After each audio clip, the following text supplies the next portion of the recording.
Hi hello welcome to Indian knowledge university. ఈరోజు విద్య ఉద్యోగ సమాచారం చూసుకుంటే మనకు చాలా విషయాలు రావడం జరిగింది. అదేవిధంగా ఈ వీడియో చూసిన వారు లైక్ చేయడం మాత్రం మర్చిపోవద్దు.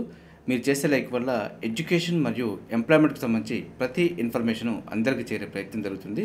సో ప్రధానంగా మనం వివరాలు చూసుకుంటే మెరుగైన విద్యా వ్యవస్థ లక్ష్యం అంటూ ప్రధానంగా వార్త చూసుకోవచ్చు. గురుకులాల్లో వొకేషనల్ కోర్సులు, ఉద్యోగ కల్పనా కేంద్రాలుగా స్టడీ సెంటర్లు, డిప్యూటీ సీఎం అంటూ మనకు పేర్కొనడం జరిగింది. సో వెనుకబడిన వర్గాల ఆర్థిక సుస్థిరత సాధించాలంటే ముందుగా ఆ వర్గాల్లో అక్షరాస్యత శాతం పెరగాలని డిప్యూటీ సీఎం అయితే పేర్కొనడం జరిగింది. సో దీనికి సంబంధించి మనకు గురుకులాల్లో అయితే వొకేషనల్ కోర్సులు అందుబాటులోకి రాబోతున్నాయి. సో దీంతో కొంత సెల్ఫ్ ఎంప్లాయ్మెంట్ అయితే పెరిగే అవకాశం ఉంది. సో అదేవిధంగా మనం పాయింట్ తీసుకుంటే మణిపూర్లో రాష్ట్రపతి పాలన అంటూ కరెంట్ అఫైర్లో భాగంగా చూసుకోవచ్చు. మనకు సుప్త చేతనావస్థలో అసెంబ్లీ, కేంద్రం నోటిఫికేషన్ జారీ అంటూ వార్త అయితే ఇవ్వడం. సో దీంతో 11వసారి రాష్ట్రపతి పాలన అంటూ ఇవ్వడం జరిగింది. 1951లో మణిపూర్ అవతరించాక రాజ్యాంగంలోని 350ను అనుసరించి రాష్ట్రపతి పాలన విధించడం ఇది 11వసారి అంటూ చిట్ట చివరిసారిగా 2001 జూన్ 2న మొదలైన రాష్ట్రపతి పాలన 277 రోజుల తర్వాత 2002 మార్చి 6న ముగిసిందంటూ ఇవ్వడం జరిగింది. మళ్ళీ 23 సంవత్సరాల అనంతరం మణిపూర్ ప్రజలు రాష్ట్రపతి పాలన కిందకు వచ్చినట్లయిందంటూ వార్త అయితే ఇవ్వడం జరిగింది. సో దీంతో కరెంట్ అఫైర్లో భాగంగా మళ్ళీ రాష్ట్రపతి పాలన ఏ రాష్ట్రాల్లో అమలు చేయడం జరిగింది, సో హైయెస్ట్ ఎక్కడ, లోయెస్ట్ ఎక్కడ, ఈ విధంగా కొన్ని పాయింట్స్ అయితే చూసుకునే ప్రయత్నం చేయండి. అదేవిధంగా గురుకుల కళాశాలలో ఎంట్రన్స్ రద్దు అంటూ వార్త చూసుకోవచ్చు.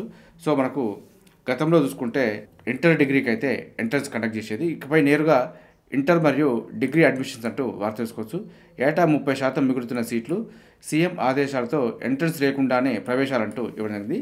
దీనికి సంబంధించి 2025-26 విద్యా సంవత్సరం నుంచి గురుకులాల్లో అమలు అంటూ ఇవ్వడం జరిగింది. సో మనకు ఇక్కడ నుంచి ఇంటర్మీడియట్ డిగ్రీకి సంబంధించి గురుకులాల్లో అయితే డైరెక్ట్గా అప్లై చేసుకోవచ్చు. అదేవిధంగా గురుకులాల్లో వొకేషనల్ కోర్సులు ప్రవేశపెట్టినట్టు మరొక వార్త కూడా ఇవ్వడం జరిగింది. దీనికి సంబంధించి ప్రభుత్వం కూడా సానుకూలంగా స్పందించి ప్రవేశపెట్టబోతుంది. అదేవిధంగా సివిల్స్ దరఖాస్తు ప్రక్రియలో మార్పులు అంటూ వార్త చూసుకోవచ్చు.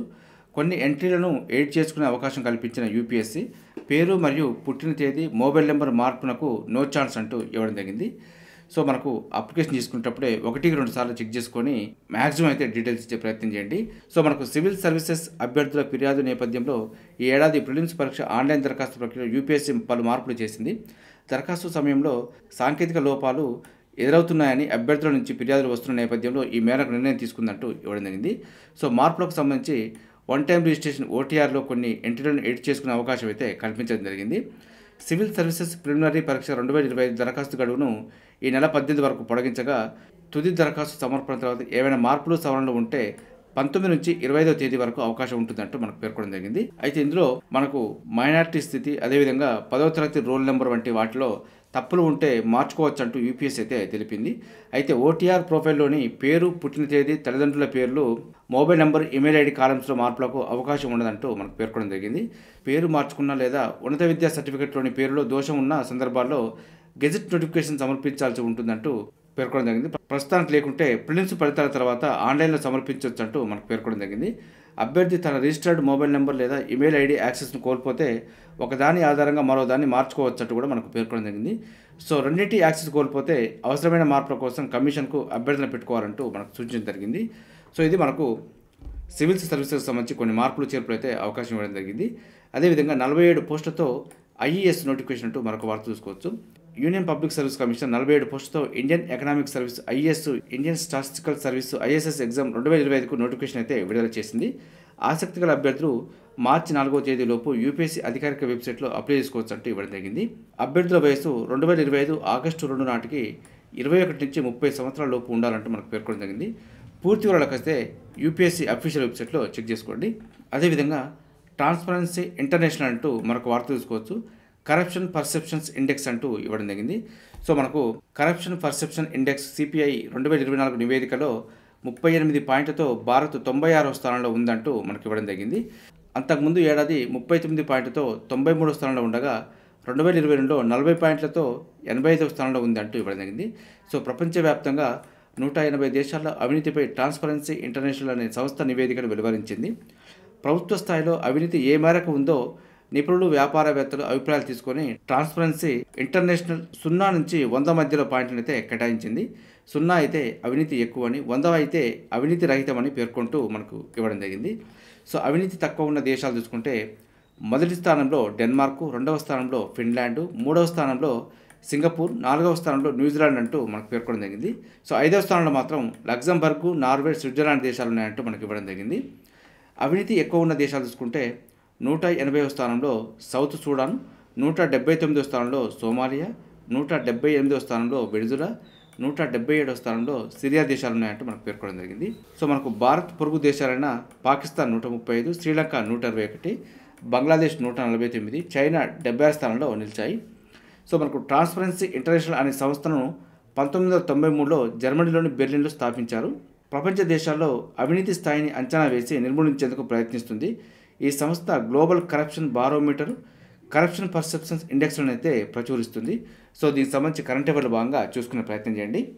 సో భారత్ యొక్క స్థానం చూసుకుంటే 96వ స్థానంలో నిలిచింది. అదేవిధంగా హైకోర్టు శాశ్వత న్యాయమూర్తులుగా ముగ్గురి ప్రమాణం నేడు అంటూ వార్త తెలుసుకోవచ్చు. Justice Lakshminarayana, justice Anil Kumar, justice Sujana అంటూ ఇవ్వడం జరిగింది. సో హైకోర్టులో అదనపు జడ్జిలుగా కొనసాగుతున్న జస్టిస్ లక్ష్మీనారాయణ, అలిశెట్టి, జస్టిస్ అనిల్ కుమార్, జూకంటి, అదేవిధంగా జస్టిస్ సుజన కలసికంలను శాశ్వత న్యాయమూర్తిగా నియమిస్తూ కేంద్రం అయితే ఉత్తర్వులు జారీ చేసింది. తెలంగాణ హైకోర్టు అదనపు న్యాయమూర్తులుగా 2023 జూలై 31న బాధ్యతలు చేపట్టిన ఈ ముగ్గురిని శాశ్వత న్యాయమూర్తిగా నియమించేందుకు ఇటీవల సుప్రీంకోర్టు కొలిజియం సిఫార్సు చేసిన విషయం మనకు తెలిసిందే. సో ఈ సిఫార్సులను అయితే పరిగణలోకి తీసుకున్న కేంద్రం ముగ్గురు అదనపు న్యాయమూర్తులను శాశ్వత న్యాయమూర్తులుగా నియమిస్తూ తాజాగా ఉత్తర్వులు అయితే వెల్లడించడం జరిగింది. అదేవిధంగా పంచాయతీల బలోపేతంలో మనమే టాప్ అంటూ మరొక వార్త కూడా చూసుకోవచ్చు. సామర్థ్యం పెంపు విభాగంలో దేశంలో నెంబర్ 1, 100 పాయింట్లకు గాను 86.19 పాయింట్ల సాధన అంటూ ఇవ్వడం జరిగింది.